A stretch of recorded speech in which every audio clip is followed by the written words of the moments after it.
जिसके कारण north western border में टर्किश एक्सपेंशन पर अटेंशन नहीं दिया गया। 9th सेंचुरी के एंड तक काबुल, कांधार तो भाई और उसके मारने साउथ ही के एरियाज निकलते को अल हिंद या इंडिया का पार्ट माना जाता था। इस एरिया में कई हिंदू और बुद्धिस्ट श्राइन्स थे, जिनमें से सबसे इंपॉर्टेंट थी बुद्ध की 53.5 metre tall statue of Bamiyan. Central Asia के रिवर ऑक्सस, जिसको आज अमू दरिया कहा जाता है, तक के एरिया को कई डायनेस्टीज रूल कर रही थी, जिनमें से कुछ ने अपना डिसेंट कनिष्क से क्लेम किया। 8th सेंचुरी से ही इस रीजन में वहां के लोकल रूलर्स और वेस्ट एशिया के प्लंडरर्स के बीच टसल चल रहा था।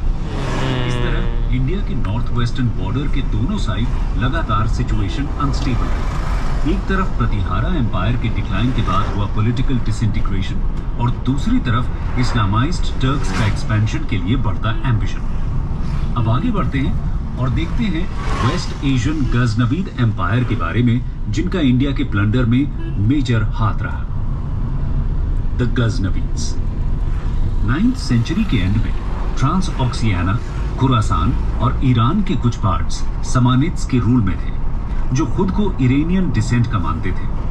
नॉर्थ और ईस्टर्न फ्रंटियर्स में वो लगातार नॉन मुस्लिम ट्राइब्समैन से बैटल कर रहे थे। इसी बीच एक नए तरह के सोल्जर्स, गाजी, उभर कर आए, जो फाइटर्स होने के साथ ही मिशनरीज भी थे। समानिद गवर्नर्स में से एक टर्किश स्लेव था, अल्पतिगिन, जिसने समय के साथ अपना एक इंडिपेंडेंट किंगडम गजनी में सेटअप किया। इनका मेन मकसद था इस्लामिक लैंड्स को प्रोटेक्शन देना। इसी कॉन्टेक्स्ट में 998 से 1030 के बीच महमूद गजनी की थ्रोन पर बैठा।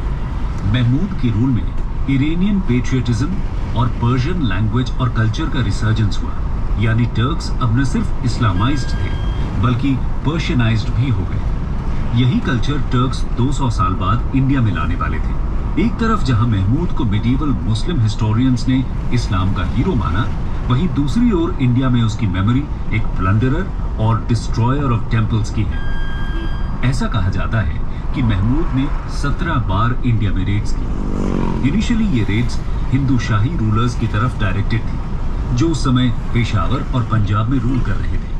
उदभांडा और वही हिंद में हिंदू शाहीज की कैपिटल थी। हिंदू शाही रूलर जयपाल को 1001 की बैटल ऑफ पेशावर और उसके सन आनंदपाल को 1009 में महमूद ने डिफीट किया। ये बैटल डिसाइसिव रही, क्योंकि इस बैटल में शाहीज का वर्चस्व खत्म